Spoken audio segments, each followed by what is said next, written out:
It's Osiris with the Culver City News, Unk Entertainment, Stones in the Color blog, and your weekly show host for 15 minutes.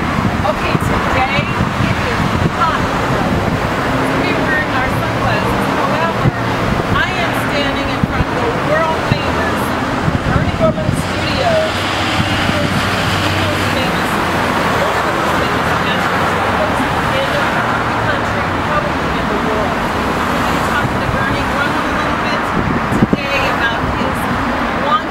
Mastering, audio, sound, recording, and we're also going to be talking to Steve Sykes, world famous audio sound recording engineer, has recorded and done sound for every major artist you can think of. Nina Simone, Daryl Hall, John Oates, all of those guys. He started out as a musician. Now he is seasoned as a sound recording engineer. So stay tuned. We're going to walk into the studio and we'll be right back.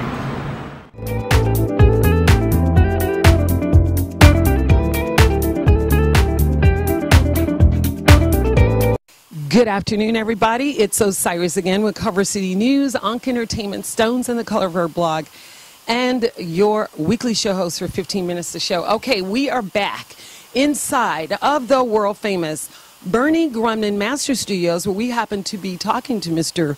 Bernie Grundman. Say hi. Hello. And we are also going to be talking to, as I said, to Steve Sykes, world famous sound recording audio engineer. Say hi, Steve. Hi, Osiris.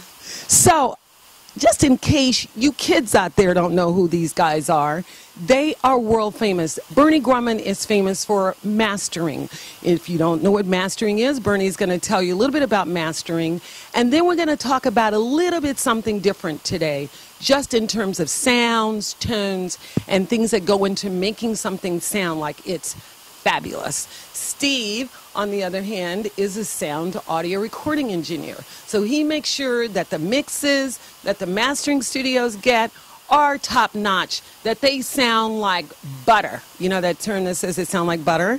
So now let's go talk. And I know, Steve, you started in Philadelphia. Yes, I did. And you were a member of a group called the Thorns. Yes. That eventually became Sigma Sound Studios. They went to sound studio. The studio we recorded our first demos at was called Sound Plus in Philadelphia. Yes. And then later on that became Sigma Sound. Okay. When Joe Tarzia bought the place. Mm-hmm. Now, a lot of people may not know our audience is mixed, so we're going to like tap your brains just a little bit because they may not know who Joe Tarzia is. But you would know who Daryl Hall and John Oates are. You know who Nina Simone is. You know who Ella Fitzgerald is. That's the man's background.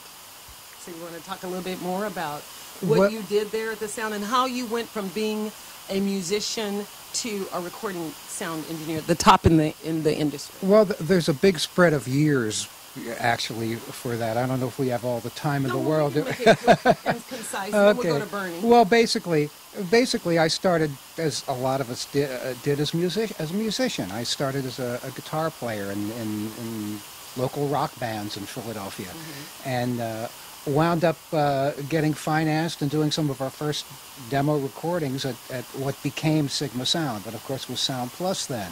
And there was a great music community in Philadelphia then. I worked with a guy named John Oates, who of course is Daryl Hall and John Oates fame. And we worked for a producer there as a bunch of local guys doing things for a producer named John Madera at Sigma Sound.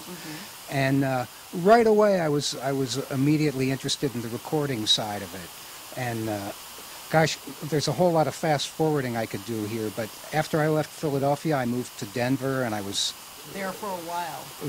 I was there for 10 years in Denver. And I know that is that Denver where you met Bernie White and Larry Dunn, who were also just musicians at the time. They weren't a member of Earth, Wind & Fire. Actually, in Denver, I hooked up with Larry Dunn and Philip Bailey. Okay. And we had a band there called Friends in Love. And at that time, I was even more immersed in the studio, and I was working at a studio called Western Cine doing jingles as a guitar player. Oh, wow. And Western Cine was a studio in Denver that their claim to fame was they did Hang Down Your Head Tom Dooley by the Kingston Trio. I love that song. And Bernie, you may have even mastered it for all I know.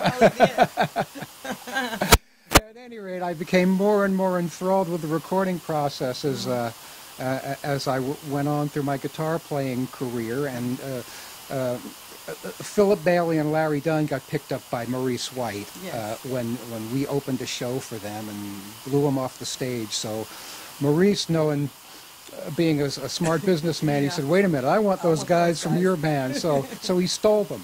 Oh, wow. He stole them away. He stole them away. But bottom line is it worked out great. It worked out great, and that's how Earth, Wind, and Fire actually became Earth, Wind, and Fire. Well, now, speaking of Earth, Wind, and Fire, and speaking of what you were doing in the studio, let's go over to Bernie Grumman, who's the mastering genius. He's a mastering genius, people. That means that when he puts something together, it doesn't sound like it was made at home. It sounds like a polished piece, what we call butter. Now, Bernie, I know what I read about your background was very interesting.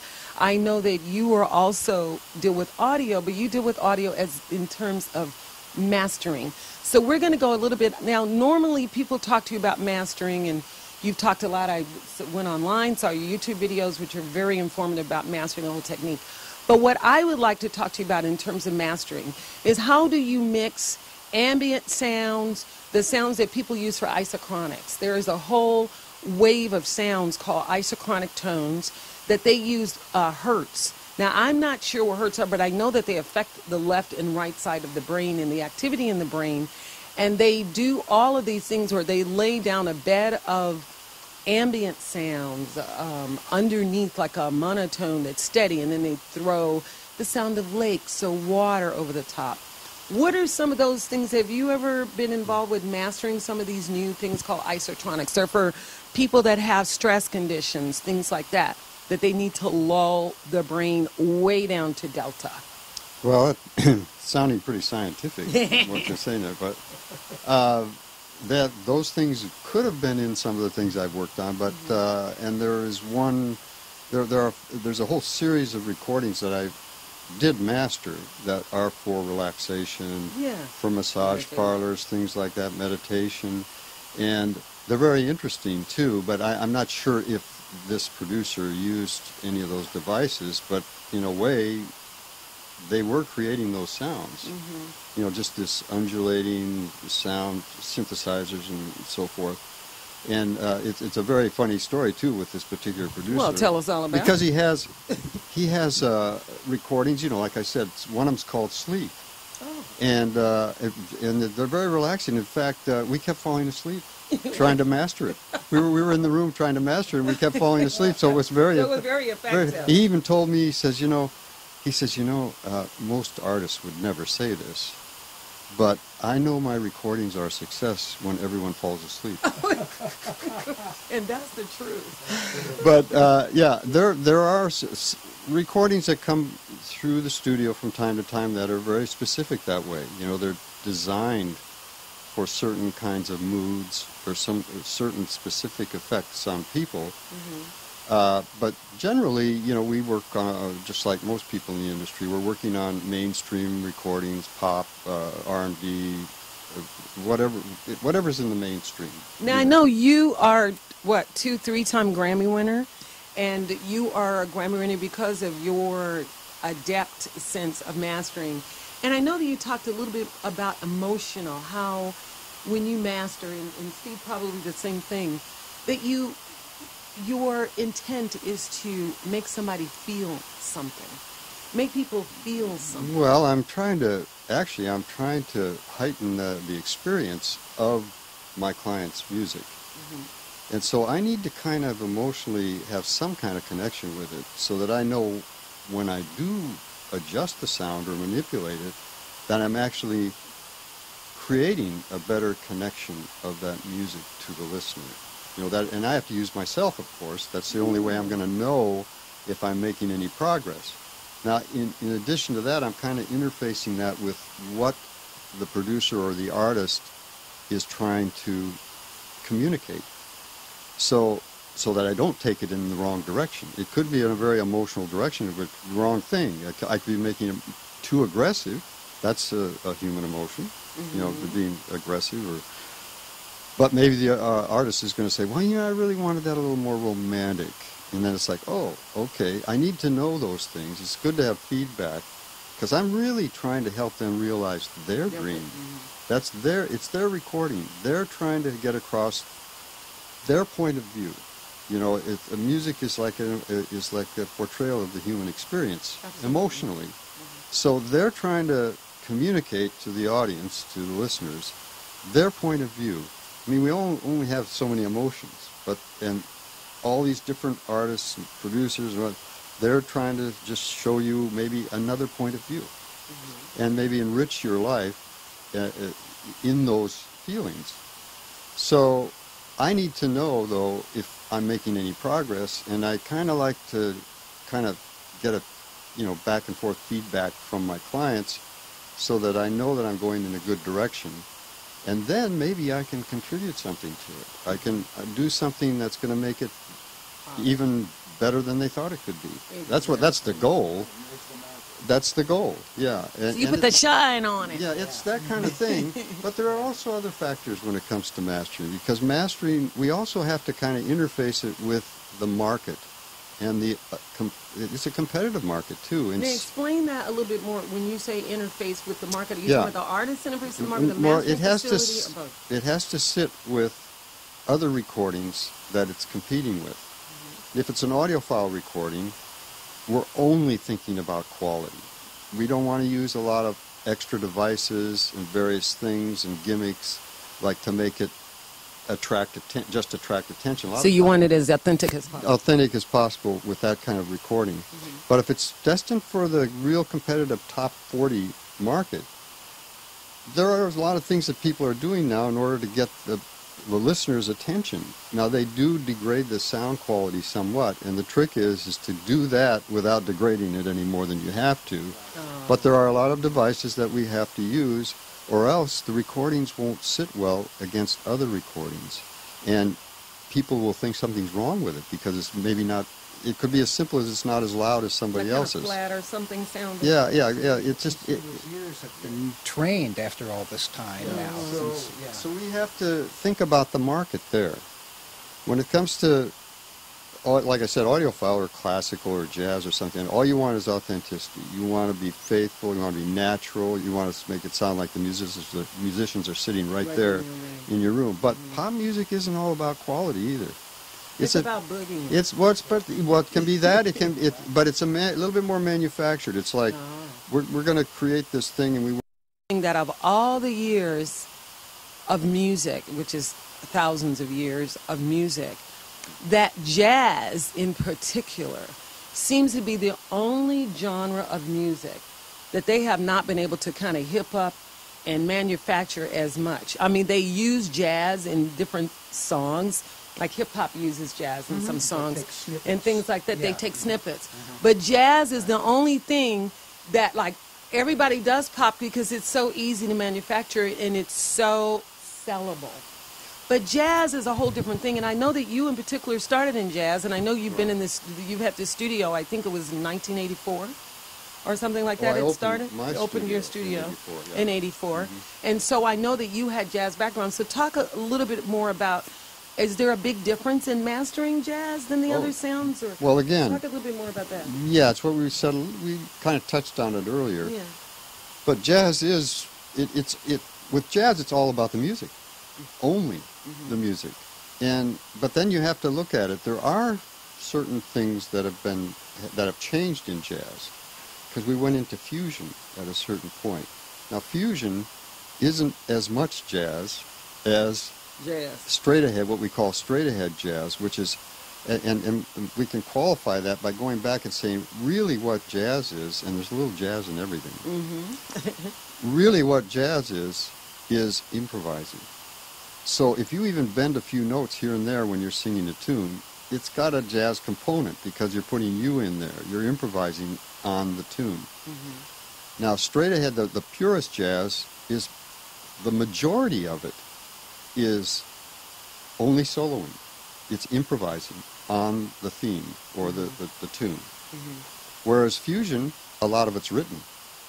And so there was only short sections of spontaneous playing, you know, like a straight ahead jazz recording would be, where it's up to the individual to play what he feels. So that kind of takes it down to maybe something that might be for some people a little more accessible. Okay. Because if a lot of the stuff is written, it's a little more predictable. But a good bebop jazz solo or something like that can go on for a number of choruses, and of course it takes a real master musician to play it well. Right. And there's all levels of that too. But the greatest players take you on an emotional journey that's cohesive, and each change and it has a continuity. Everything relates to the previous thing. So a good solo, it takes you on a nice, continuous emotional journey, instead of just showing off a lot of fast notes, maybe little licks and things that they do that are catchy and all of that, and they get attention. But as a whole, it doesn't tell a story. It's got to tell an emotional story to be the best jazz. The kind of song that you just play over and over and over, and you just can't get enough. That's what he's talking about. Oh, you have a facility in Tokyo, Japan. And I also know, and I think it was someone named Mashida, the guy that you're working with over there. I can't, right now, I mean, it's a Japanese name. Well, so. Our manager's name is Yasuji. That's Maeda. Yasuji. Yeah, Maeda. That guy. How do you two interact? And then also I wanted to talk just a little bit about girls and women and how we play a part in all of this. Your wife, Claire, I researched, saw that she is actually an artist. Yes. And some kind of way her paintings inspired people to start coming into the studio. Can you talk a little bit about those two things? Well, that could be. Yeah, I mean, it's, yeah, I think a lot of people really are very impressed with her paintings. And I think the word does get around. I have people that come in and say, "Yeah, we've heard that these paintings were here in the studio, because they're all over the studio, and they do impress people. And it does give this studio a really nice atmosphere. I mean, because we've taken the paintings down now and then to repaint the wall or something, and boy, I'll tell you, everything is pretty boring." It really makes a bigger difference in you. So Claire, thank you. You put some life into the studio, and I thought it was really important because in the research they talk about that thing in particular, about how that really started drawing people into the magic of Bernie Grundman. Now back to your guy that's the managing guy over there in Japan. How do you guys interact? I know that people think that, wow, if he's way in Japan and they're way over here, and I know in today's time with the whole digital world, but how does that translate? How quickly are you able to get something done? How quickly are you able to get it mastered and get it shipped wherever it has to go all over the world? Oh, well, nowadays, of course, a lot of stuff is done over the internet, just with files, digital files. It's fast. It's like instantaneous, yeah. But does it lose any kind of quality in the Well, yeah, it loses a little bit, yeah. Digital isn't quite as perfect as people think. But the way this world runs now, people would rather have the convenience a lot of times. Now, we wouldn't do that with a lot of audiophile recordings, because at every stage, usually these audiophile companies are trying to preserve the quality. So they don't want to do anything that would in any way interfere with the quality. But that's their main goal, you know, to be faithful reproduction. But with pop music and things like that, slight degradations, they don't seem to worry about it so much. So, but Japan, I mean, Japan, it's kind of an unusual reason. I mean, I don't know how to speak Japanese, and I know how to say moshi moshi, konnichiwa. I don't, you know, and I don't really know, you know, but see, one day, 20 years ago maybe, no, maybe more than 20 years ago, this Japanese kid came in to me and he said, all I've ever wanted to be was a mastering engineer. And I thought, wow, it's the first person that's ever said that.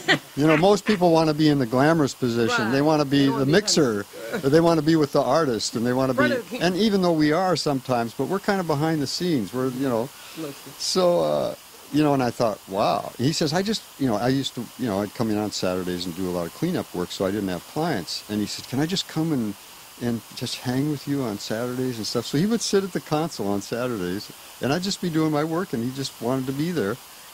And so we needed a second engineer, a night guy that was doing production work, so we hired him. So he was with us for 6 years. Oh, wow. And he's one of those people that's just so ambitious that he just, you know, he was doing interviews with people. He was writing for magazines in Japan. He had all kinds of connections in Japan because he's from Osaka, but he's from Japan. So he kept bugging me about, hey, why don't you build a studio in Japan? You know, he had gotten married and he wanted to go back to Tokyo and live in Tokyo with his wife and kid. And we thought, you know, this guy is so ambitious, and I'm sure he would do well because he was taking clients then. And so we decided. First we had some potential partners in Japan, but they were having economic problems in Japan anyway. And so we just built him the studio. We thought this guy's valuable enough. He's going to move back to Japan, and we'll lose him. And this guy could be, you know, beneficial. Yeah, beneficial. So we did it. We got behind the whole thing and built that whole studio for him, and he's been going now for close to 20 years. Oh my goodness, don't you just love? I love when people say, oh, I've known them for 10 years, 15 years. I didn't meet them last night at the bar. I've known them a long time. I love that. I love the story. Now back to Steve. Yeah. You recently, now I know you talked a little bit about the guy that motivated you. His name was Mike Chapman? Mike Chapman. Mike Chapman, who, Blondie, Knack, and those guys. Knack, My Sharona. But he saw the same thing in you that Bernie saw in this kid. Yeah, I was and so said, excited. you know what, I think that you might do a little bit better on the mixing side. You got a good ear there, buddy, which mixing is all about earring. It's all about hearing and earring. Earring and hearing. That's what it's all about. Sure. So I know that you recently worked on DJ Cassidy. Yes. And I wanted to know how that is. It's hitting the streets now, as a matter of fact. Wow. DJ Cassidy. When is it going to drop? I think it has already. Wow. What song is it? Oh gosh, you put me on the spot here, trying to remember.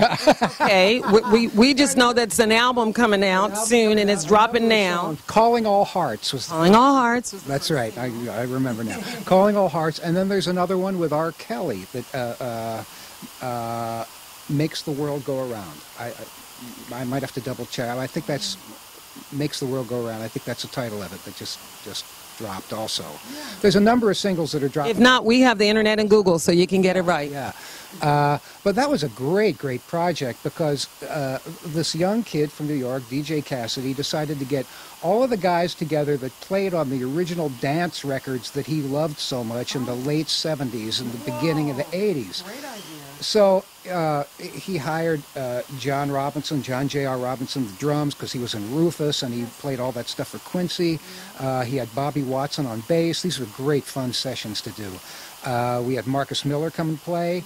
And of course Philip Bailey and Larry Dunn. We did their tracks at Capitol, and that was really great because it was like a band reunion for all of us. Because so all the guys were there for the. Yeah, we were all there together, and it was like a party all day. Had you seen them in a while? Well, yeah, I keep in touch with Larry Dunn. He's actually a neighbor of mine, so we've spoken on and off over the years. But this is the first time we had all been together since 1970. Wow. Now let me just ask something. How different is it, or if there is a difference? Now I'm not a tech. I don't know anything about mixing, audio, whatever. I just know how it hears, like most people, how it sounds. But is it different mixing something hip hop and rap compared to jazz and pop and R&B? Absolutely. Absolutely. Well, the difference. Well, comparing it to jazz, as Bernie was saying, you want the most pure, natural sound you can get, and reality is king in jazz. Yes. You know, it really is. And in hip hop and pop, I like hop better. Hop and pop stuff, you're going for, in general, a more aggressive kind of thing. I'll use, for example, all sorts of compression tricks to make things sound even more energetic than they actually are. So you're In using... what way? Like when you say energy, is that where you go bump, bump in the club? Or? Yeah, it's kind of like I'll push the bottom end harder. I will do things like parallel compression, it's called, which I will take. For example, I'll take a drum and a drum set and put it up on the stereo bus, and then I'll take another whole feed of the drum set, completely smashed through a compressor, and tuck that in just a little bit, and it just gives you an extra little wallop. Sounds like the drummer was playing it more aggressively with more fire. And more punch to it, more like jumping out of the speakers kind of thing. That's something I would commonly do in a pop record and pop rocker. I wouldn't even think about that because it's about the purity of the tones of everything. Dave Pensato, who's a very famous, well-known engineer, he said something a few years ago that always stuck with me that I thought was a great statement. He said, in pop music, it's more important to sound different than good. That's a good... This is an important aspect. It is true, because I was saying a little bit earlier, pop music isn't all about quality. It isn't about... It's about dancing. It's not capturing, but it's not capturing necessarily the authentic sound of the instrument. You're trying to create something maybe a little different, a little modification, something that's going to attract attention, something that's unusual, something, it's a creative in an electronic way, which is interesting. You're almost creating other instruments. And and it makes it more interesting, it makes it attract attention. So they use all kinds of gimmicks like that. So, and those things are going to change the sound. I mean, it's not going to be as pure and as natural and so forth because you are modifying it. So that's the big difference, I think. Another thing to add to that, too, in jazz recording, it's really, really focused on playing the music. And in pop... And in pop and rock, it's more about playing the studio with the music. The studio becomes as much of an instrument as the music you're recording. So,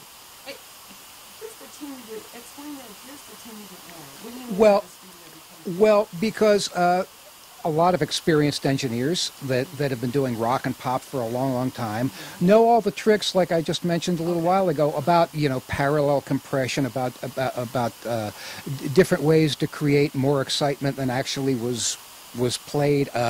Other sounds overlapping. You can take the sound of a snare drum, for example, and if you add enough effects to it, you can turn it inside out and make it be something else that nobody's heard. So there's more exploratory kind of engineering going on in pop music and hip hop and even R&B for that matter. So you have, both of you get to exercise your own creative energy when you're doing your mastering and when you're doing your mixing. That is creative. I mean, you have to create. You have to be able to make it sound good, the best thing it can sound. Yeah, well, that's like mastering. That's what I always say about mastering. It's the last creative step.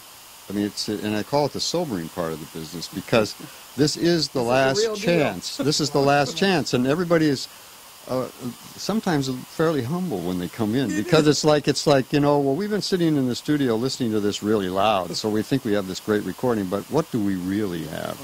And it's the sobering part is like, how is this going to really stand up against everything else? Beyonce. So sitting there like this, like, what do you think? What do you think? And it's like, and I'm just I am trying to help make it really complete. But you have to be honest, too. But well, yeah, that's true, but I'm going to try to make it do what they want it to do.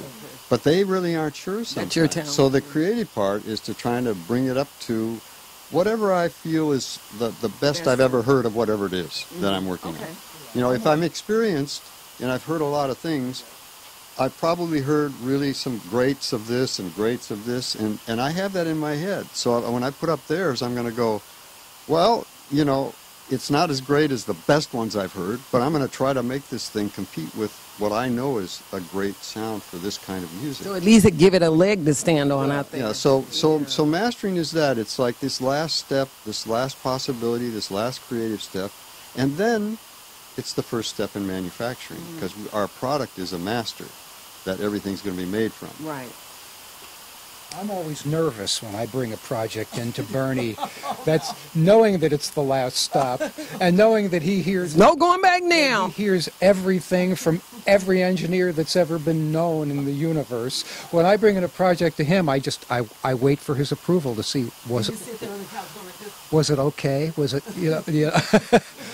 Do I fit in the spectrum where you can work with it? That's Now we're getting short on time, but my final question is, where do you see music, sounds, tones, everything else that goes on with the music projects, from mastering to mixing to everything to finally performing?